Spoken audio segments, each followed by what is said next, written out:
There's a book that was removed from the Bible because its message was too dangerous.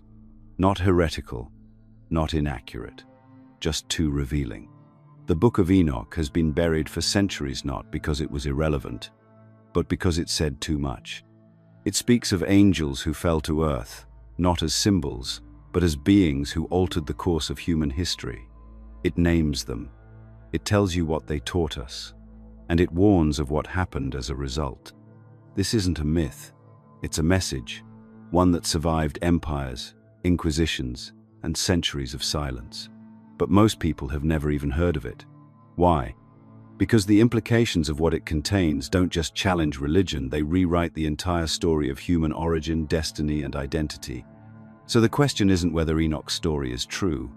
The real question is, why have we been kept from it?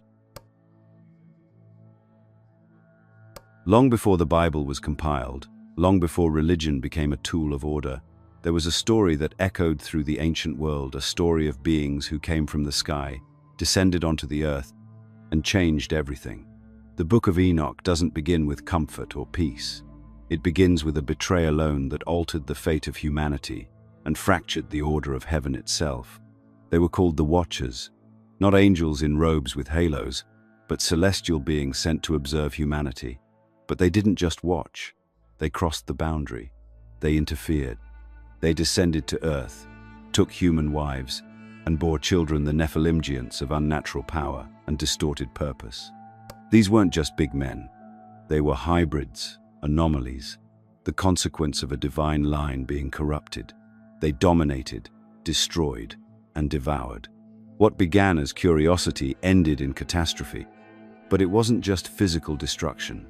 The Watchers gave humanity knowledge we weren't meant to have, or at least not yet.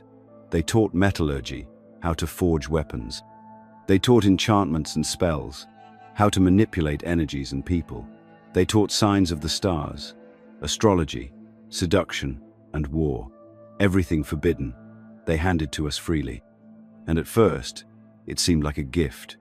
It felt like power, but underneath it was poison, because power without consciousness always ends in collapse. The Book of Enoch tells us that this was the original fall not of man, but of gods. The real rebellion wasn't Adam eating fruit.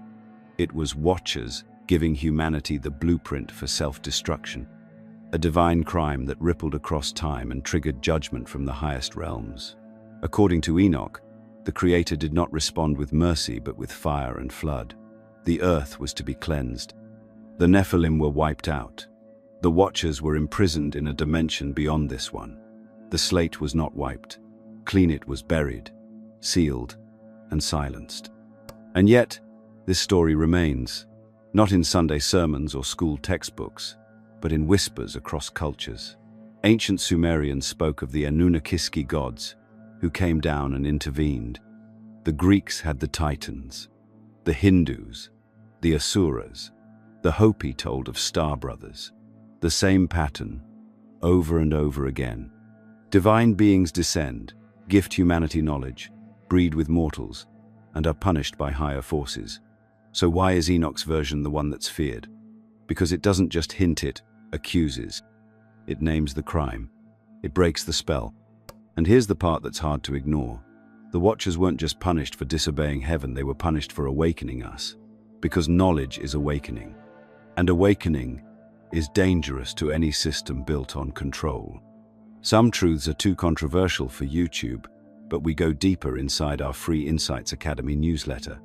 You'll even get a free copy of the Kabbalion for a limited time. Links in the description. The moment you realize that ancient history may not be myth but memory, everything changes. This isn't just theology. It's anthropology, psychology, cosmology. The Book of Enoch isn't a religious relic. It's a suppressed record of something the ancients saw with their own eyes. And once you start looking, the symbols show up everywhere: winged beings, flaming swords, giants battling the gods. They weren't just trying to explain the stars. They were trying to tell us what happened. But the deeper you go, the clearer it becomes. This story isn't over. The same energy that descended then is still trying to rise again.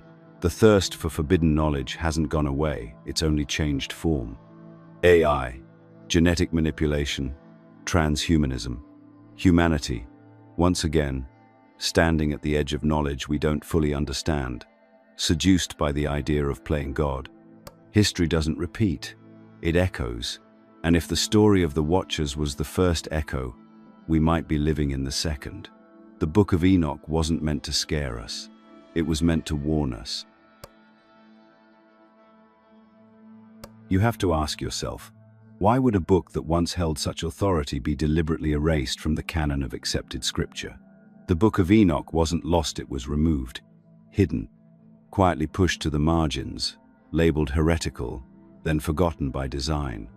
And not because it contradicted faith, but because it revealed too much. It exposed things that made those in power uncomfortable. Things about the heavens, the earth, and most dangerous, yourselves.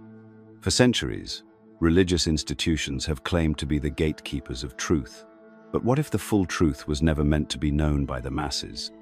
Enoch didn't just write about angels and vision, she described entire cosmologies, multi-dimensional realms, layers of creation, cycles of time, beings that don't fit within the framework of Sunday school theology.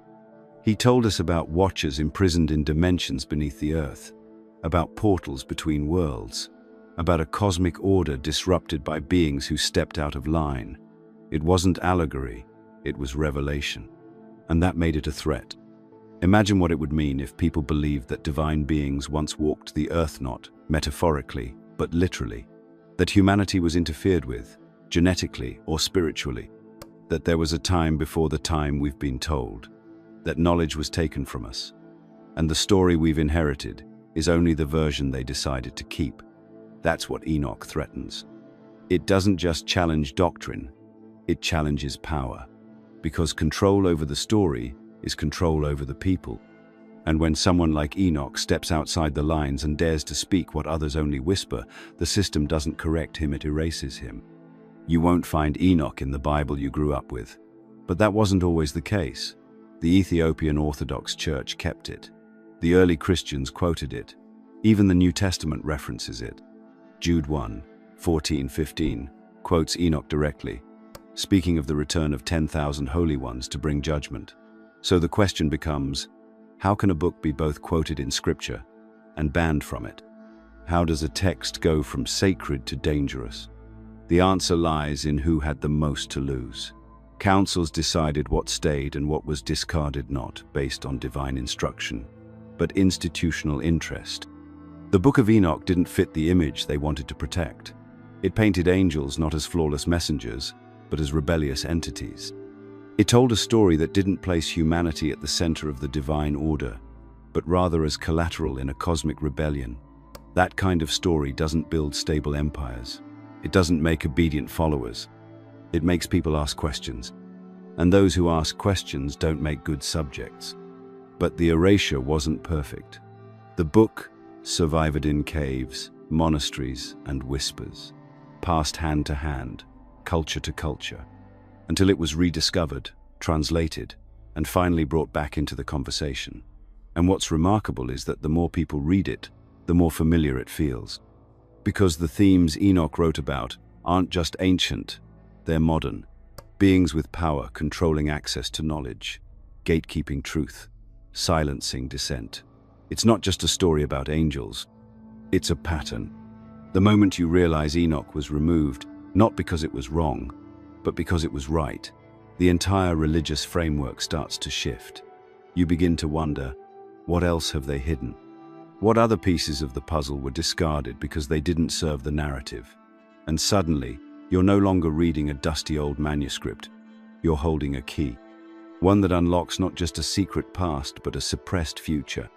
Enoch challenges the idea that our current systems of belief are complete. It suggests that truth doesn't fit into the boxes we've been handed, that maybe the greatest truths are the ones that were left out, not by accident, but by design. Most people think the end times is a modern obsession, a product of anxious minds living in uncertain days. But long before Revelation was written, before the Bible was compiled into its current form, there was a man who said he saw the end, not in metaphor, not in parable, but in raw, terrifying detail. That man was Enoch, and what he described reads less like ancient prophecy and more like a coded warning for our generation. The visions Enoch recorded are not vague spiritual poetry. They are structured, symbolic, layered with meaning that transcends time. He didn't speak of generic judgment or some distant paradise. He described cycles, patterns, the rise and fall of civilizations, the return of divine beings, the cleansing of the earth. He spoke of stars that do not follow their appointed paths, of heavenly tablets that hold the fate of humanity, and of a final reckoning, a moment when those who ruled through deception will be brought into the light and exposed. And here's what should unsettle you. Much of what Enoch saw sounds eerily familiar. He speaks of global corruption, of bloodshed being spilled with no justice, of giants ruling the earth with violence. He writes of secret knowledge being misused, of humanity worshipping false powers, of a world drifting away from its origin. It's not hard to draw the line from those descriptions to the state of our world today. Systems of control wrapped in virtue, technology that outpaces wisdom, a planet choked by excess, led by figures who seem untouchable. The blueprint Enoch left behind doesn't predict a specific date. It reveals a pattern, a timeline that repeats itself every time we forget who we are. Enoch's end times prophecy is not about fire raining from the sky. It's about truth being uncovered. The word apocalypse doesn't mean destruction. It means unveiling, revelation. The moment the veil is pulled back and you see the system for what it really is, that is what he saw, and that is what's happening now. You can feel it. So can millions of others. The world is teetering on the edge of something massive, and while politicians scramble for control and media floods us with noise, more and more people are quietly waking up, remembering, asking questions they weren't supposed to ask, feeling something stir inside them that's older than their name. Enoch predicted this tooth-rise of the righteous, not religious dogma, but alignment, consciousness, a return to truth. He wrote about a final judgment not just from above but within, a purification of mind and soul. A moment when everything hidden would be brought into light, and each soul would face not external punishment, but the weight of its own choices. The wicked would fall not because of divine wrath, but because the structures they built could not survive the truth. And the faithful, they were not perfect. They were those who chose to see, who dared to wake up. That's the part no one tells you. The end isn't about fire. It's about clarity, a burning away of illusion. And in that sense, we're already living through it. The systems are cracking. The narratives are failing. People are starting to see through the charade, and the truth, like fire, is rising. Enoch didn't just leave us a prophecy. He left us a map, a spiritual code etched in ancient words, meant not to scare us but to prepare us. Not for an ending, but for a revelation. One that begins the moment you stop looking at the world through their lens and start seeing it for what it really is. If you read the book of Enoch through the lens of faith, you'll see angels, giants, and divine judgment. But if you take a step back and read it without the filters imposed by religion, you'll notice something else entirely. Something that challenges our understanding of history, technology, and even reality itself. Because what Enoch describes doesn't just sound spiritual, it sounds interdimensional, technological, even extraterrestrial. Think about it. Beings descending from the sky. A group of powerful entities arriving on Earth, not through natural birth, but through some kind of arrival allocation specific, coordinated, with an agenda. They interact with humans, manipulate their biology, and share advanced knowledge. Metallurgy, weapon design, sorcery, astronomy. They teach things humanity shouldn't have known at that stage of development. Does that sound like theology or technology? Now consider this. Nearly every ancient civilization across the globe tells similar stories. The Sumerians wrote of the Anunnaki beings who came from the heavens and created man as a hybrid species. The Mayans, Egyptians, Greeks, Hopi, Zuluthe, all have accounts of gods or star beings who descended from the sky and fundamentally altered human life. It's not just cultural poetry. It's a shared memory, And Enoch's account may be the most direct and unfiltered version of that memory. The Watchers, as described in Enoch, didn't just observe, they engineered.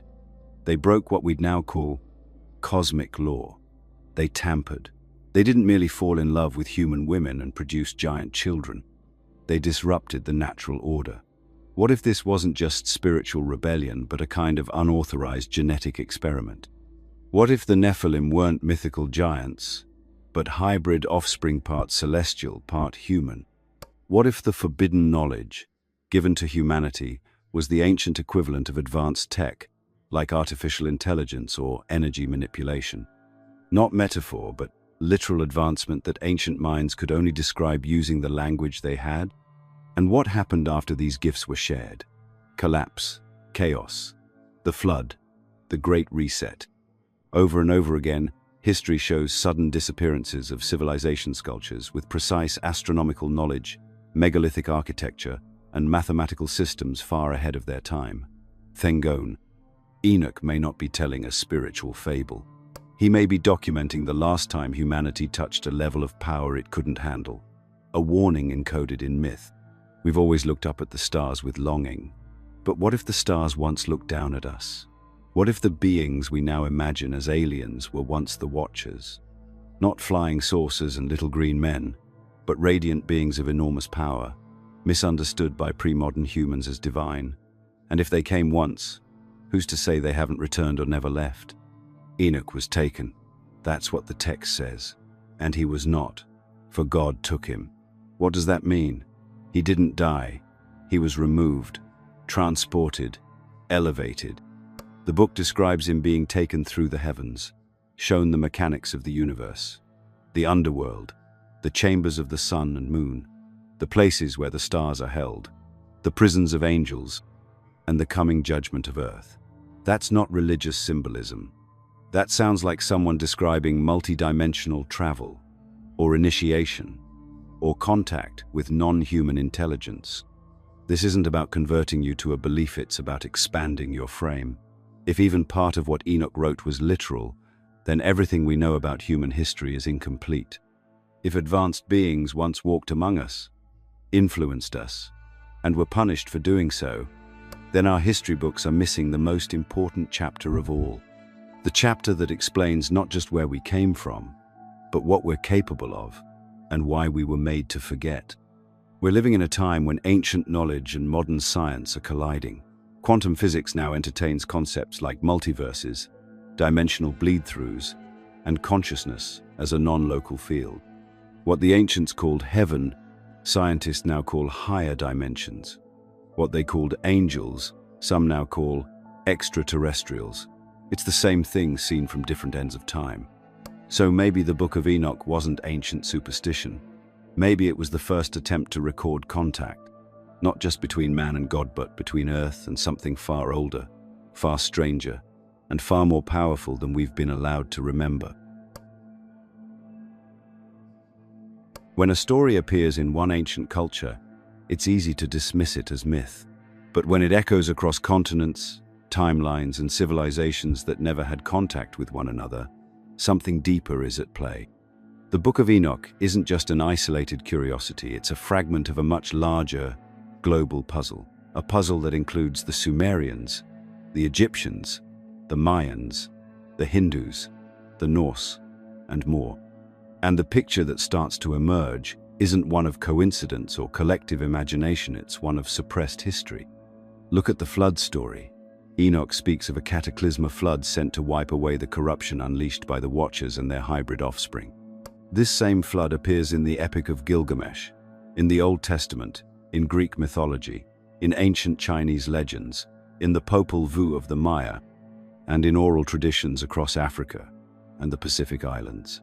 The names are different, the gods change, but the event remains: a divine flood, a cleansing of a corrupted world, a reset for humanity. Now ask yourself, how could all these civilizations, separated by oceans and millennia, tell the same story? The answer most mainstream historians give is that flood myths are symbolic. They represent the cyclical nature of life, the power of nature, or collective trauma from local disasters. But that explanation breaks apart when you look closely. These aren't just stories about water. They're about beings from the sky descending to Earth, altering human history, and then being punished by higher forces. They involve hybrid offspring, forbidden knowledge, and a specific kind of judgment that mirrors what's described in Enoch almost word for word. The parallels don't stop at the flood.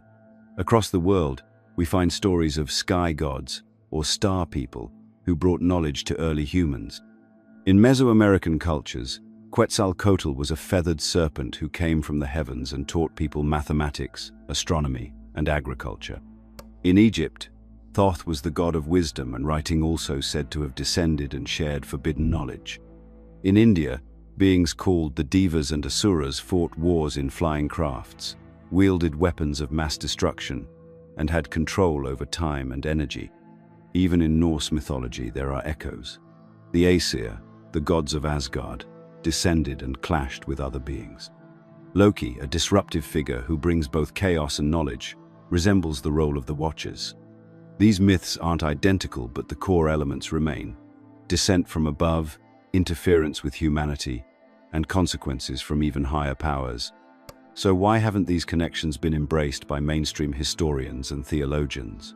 Because to acknowledge the similarities would mean admitting that we don't fully understand our own past, that our history may be a carefully curated illusion, that civilization didn't just rise out of nowhere 60 years ago in Mesopotamia, but that someone was here before, and that those beings shaped the world in ways we're still struggling to understand. The erasure isn't accidental, it's systematic. Over time, knowledge that once existed across the world was fragmented, renamed, or buried. The Library of Alexandria was burned. Countless indigenous oral traditions were erased through colonization. Entire belief systems were replaced with sanitized, simplified narratives that fit within the parameters of control. And those who dared to speak of what came before, like Enoch, were cast out, labeled heretics, or rewritten as myths. But the truth is harder to erase than people think. It survives in the ruins of ancient temples, in symbols carved into stone, in oral traditions passed quietly through generations. It survives in the uncanny architectural alignments that modern tools can't explain, like pyramids across Egypt, Sudan, Mesoamerica, and even China, all pointing to the stars with impossible precision. It survives in the stories that refuse to die, no matter how many times they're discredited. The Book of Enoch is one piece of that survival. It is not just a text, it is a time capsule, a relic from an age when knowledge was shared freely, and the consequences of that freedom reshaped the earth. It's a reminder that we are not the pinnacle of human civilization, but perhaps the aftermath of one far older and far wiser that was shattered and buried under layers of fear, fire, and control. And now, as the cracks in the mainstream narrative grow wider, as people begin to ask the right questions, that old knowledge is returning, not as myth, not as metaphor, but as memory. Everything you've been told about where you come from was designed to keep you small. The official version of human history is neat, controlled, and convenient.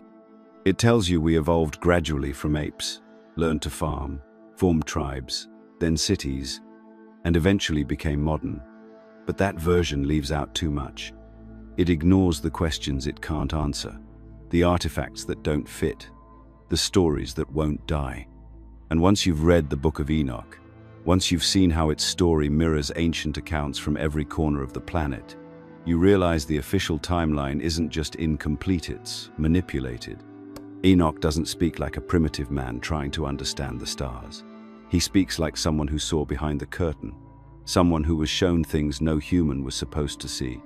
He describes celestial mechanics, the architecture of the heavens, the movements of the moon and sun, and the hidden chambers of the earth. He talks about places where time works differently, about judgment that comes not in rage but in precision. These aren't the wild ramblings of a desert mystic.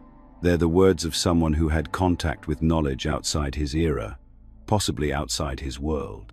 If you take Enoch's story seriously, then the Darwinian model of slow, accidental progress collapses. You're left with something else, the idea that humanity has been guided or interfered with. that there was a time when we were shown things we weren't meant to know yet, that our leap from primitive hunter-gatherers to builders of megalithic cities with astronomical alignments wasn't just genius, it was assisted.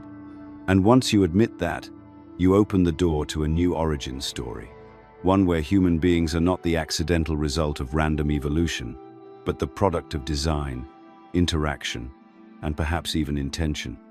Mainstream science won't touch this. The idea that our species could have been shaped by non-human intelligence is still taboo, not because it's irrational, but because it disrupts the entire control narrative. If we've been contacted before, who did it? What did they want? Are they still here? And more importantly, what did they leave behind? The answer might be buried not in stone, but in your blood, in your intuition, in that deep, unshakable feeling that you're more than you've been told, that your consciousness reaches farther than your body, that your soul remembers something your mind has forgotten. Because the rewriting of human history wasn't just about dates and timelines, it was about identity. You weren't just taught a false origin, you were taught to forget your own power. Enoch challenges all of that. He tells us that beings once walked among us who could traverse realms, manipulate energy, and pass knowledge so profound it could shift the direction of a species. He says they broke the law of heaven to do it, and he was chosen to witness their rise and fall. That's not mythology, that's testimony. If we've been lied to about the past, then we've also been lied to about the present, because history is not just a record of what was, it's a framework that shapes what's possible. If you believe you came from nothing, then you believe you're going nowhere. If you think you're just a biological accident, you'll live like one small, scared, and easily managed. But if you understand that you're part of a deeper story, one that involves cosmic rebellion, suppressed knowledge, and spiritual inheritance, you begin to remember your scale. You start asking better questions. You start breaking out of the boxes. This is the danger of Enoch. Not that it confuses people, but that it wakes them up. Because once you question your origin, you begin to question your purpose. And once you question your purpose, you stop accepting the roles you've been assigned. You stop being a cog. You become a spark. The rewriting of human origins isn't just an intellectual debate. It's a spiritual revolution. The system wants you to believe you're here by accident, that your ancestors were primitive and your destiny is predetermined. But Enoch whispers something else, that you are a descendant of survivors, that you've been chosen, just like him, to witness the turning of a cycle, and that somewhere in your soul is a memory of what came before waiting to be reclaimed. The Book of Enoch isn't just a relic from an ancient world, it's a mirror reflecting the one we live in now. When you look past the symbols, past the language and imagery, you start to notice something unnerving. It's all happening again. Not in the same form, not with the same names, but the same pattern is playing out, quietly and methodically, in the background of our modern lives. It starts with disobedience, the rebellion of man, but of those who were supposed to guide us. The Watchers, sent to observe, chose instead to interfere. And in doing so, they gave humanity access to power we weren't ready to hold. That's the core of the Enochian warning. Power without wisdom becomes corruption. Knowledge without conscience becomes a weapon. What was meant to elevate us almost destroyed us.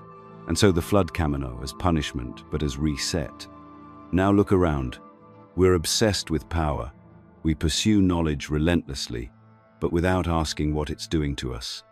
Artificial intelligence, gene editing, neural interfaces, we're reaching into realms we barely understand, with no plan for the consequences. We modify the code of life itself, as if it's a puzzle to be solved, not a mystery to be respected.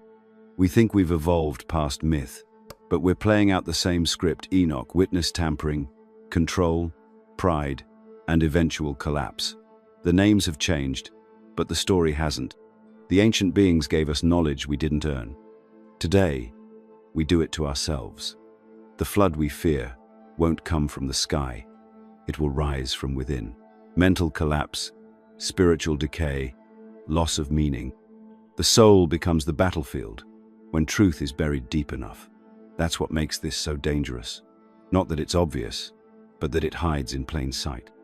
Behind every advancement, every shiny new miracle of progress, is the same pattern of overreach. And behind every overreach is a system that profits from keeping you distracted, compliant, and unaware. But Enoch's story doesn't end in destruction. It ends in awareness. He is taken up, not because he is perfect, but because he sees. He chooses to look when everyone else chooses comfort. That is the turning point. That's the real apocalypse, not the end of the world, but the end of the illusion, the lifting of the veil. You might feel it already, that uncomfortable sense that the world doesn't make sense anymore, that we're being pushed towards something we don't fully understand. That behind every headline, every social shift, there's a deeper agenda at play. You're not paranoid. You're waking up. The story you're living isn't new, it's just your turn to see it. We've been here before. A civilization given tools too powerful for its maturity. A population seduced by shortcuts to godhood. And a warning, buried in an ancient book, ignored until it's too late. Enoch saw the cycle. He lived it. And he left a record not to be worshipped, but to be recognized. Because the only way out is through awareness, through remembrance.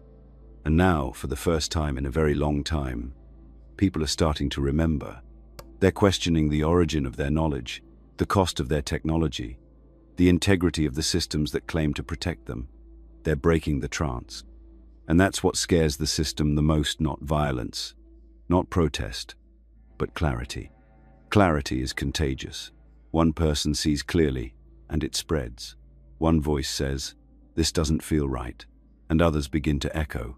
That's how cycles break. Not through war, but through awakening.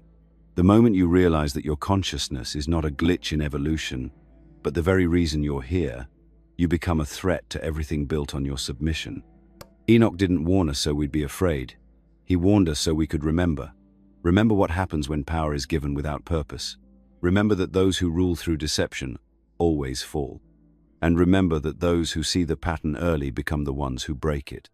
You are not a bystander in this story. You are the awakening. The system repeats itself until someone interrupts the script, and that someone doesn't need a title, a robe, or a following. Just eyes that choose to stay open. Just a soul that refuses to forget. If everything you've been taught was built on omission, then the only way to reclaim your truth is to go where they told you not to look. The Book of Enoch isn't just a forbidden text, it's an invitation.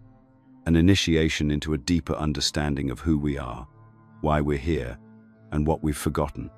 It's not a call to worship, but a call to remember. And remembering is the most dangerous act in a world built on forgetting. There's a reason this knowledge was buried, because wisdom gives birth to autonomy, and autonomy threatens control.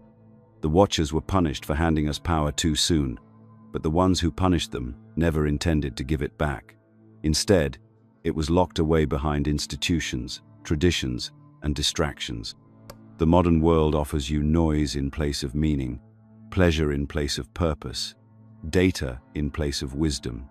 And in that confusion, the old truths are drowned, but they never disappeared. They've always been there, waiting for those willing to seek, and not in temples or towers, but within. The Book of Enoch is filled with warnings, yes, but it's also filled with maps, layers of encoded understanding about the structure of reality, the nature of judgment, the mechanics of time and space. It teaches that the universe operates with precision, that actions ripple beyond lifetimes, and that nothing truly dies, only transforms. That's not just theology. That's physics, spirituality, and consciousness converging. Reclaiming this wisdom doesn't mean blindly accepting ancient texts. It means returning to your own inner authority, reading with discernment, listening to your intuition, comparing what's written with what resonates. Because the greatest revelation is that you already know. The truth isn't new, it's ancient. It's just been buried beneath programming, shame, and compliance. The same way Enoch was buried beneath centuries of silence. When you begin to see this, you start reading everything differently. Sacred texts become symbolic blueprints, not rigid rules. Myths become memory. Ancient gods become archetypes, or perhaps historical beings misunderstood by time. You stop taking everything literally, but you also stop dismissing it all as metaphor. You live in the in-between, where mystery thrives, and that's where awakening begins. The next stage of human evolution isn't technological, it's spiritual. Not in the religious sense, but in the return to source sense. The return to wholeness, to connection with self, nature, and the intelligence that governs everything. And that evolution can't be outsourced. No priest, no scientist, no guru can do it for you. It starts with a decision. To remember, to see, to reclaim what was once yours. This is the real alchemy, not turning lead into gold, but turning ignorance into awareness. Every question you ask, every lie you unlearn, every forgotten truth you revive is a sacred act of rebellion. And when enough people reclaim this wisdom, something shifts. The systems built on amnesia start to crack. The false gods lose their grip, and the sacred knowledge, once weaponized, becomes medicine. You don't have to know everything. You don't have to be a scholar or a mystic.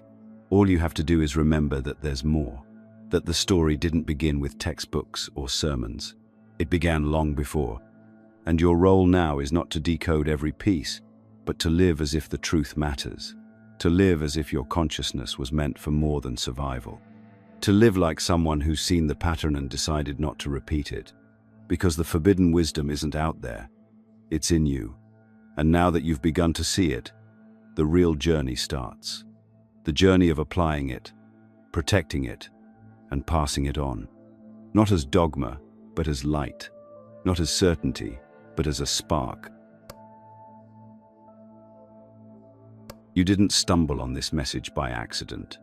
You didn't click this video out of boredom. Something in you brought you here, something older than your name, something deeper than your thoughts. Call it instinct, call it soul memory, call it fate. But the truth is, a part of you already knew that the story you were given wasn't the full story. Knew that something sacred had been stripped away from your understanding of who you are and why you're here. The Book of Enoch isn't just ancient scripture. It's a signal, calling out to those who are ready to wake up. You were never meant to live your life inside a script written by someone else. You weren't born to chase hollow versions of success, to obey without question, to spend your years ignoring the voice inside you that knows there's more. From the moment you took your first breath, you were handed a version of reality shaped by fear, control, and silence. But beneath it all, the original blueprint remained intact. It couldn't be erased and buried, and now it's resurfacing. Enoch was a man, but he represents something more, a reminder that some people, even in the darkest times, are chosen to carry light, not because they are perfect, not because they follow all the rules, but because they remember, because they refuse to look away, because they ask the questions everyone else is too afraid to ask. You are not powerless. You are not lost. You are not broken. You are remembering. And in a world built on distraction, remembering is a revolutionary act. You were taught that truth comes from outside you, from authorities, from systems, from books written by those deemed acceptable.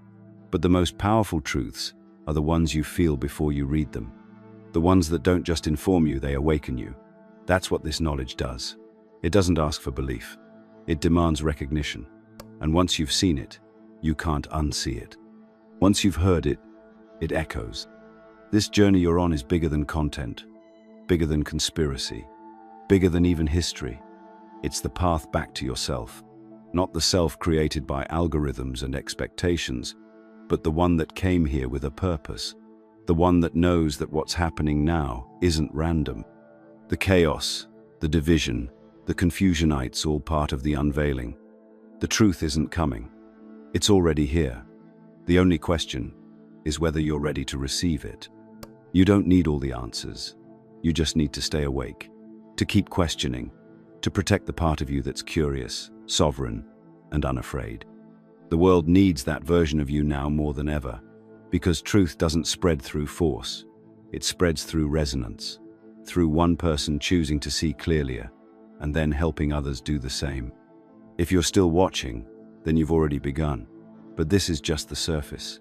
The deeper layers, the patterns, the forgotten teachings, the real initiations live beyond the algorithm. That's why we created Insights Academy. The newsletter is where we share the things we can't say here, and right now you'll receive a free copy of The Kabbalion when you sign up. If you're not in, you're missing the most important part of the journey. Because at some point, you stop seeking and start remembering. At some point, you stop following and start leading. At some point, you realize you don't need permission to access what's already yours. The veil was never permanent. The cage was never locked. The system was never absolute. The only thing it needed was your silence. And that silence ends now. Enoch didn't leave us a religion. He left us a pattern. One that tells you what happens when you forget who you are and what happens when you remember. That remembering isn't just personal, it's cosmic. When you remember, you ripple.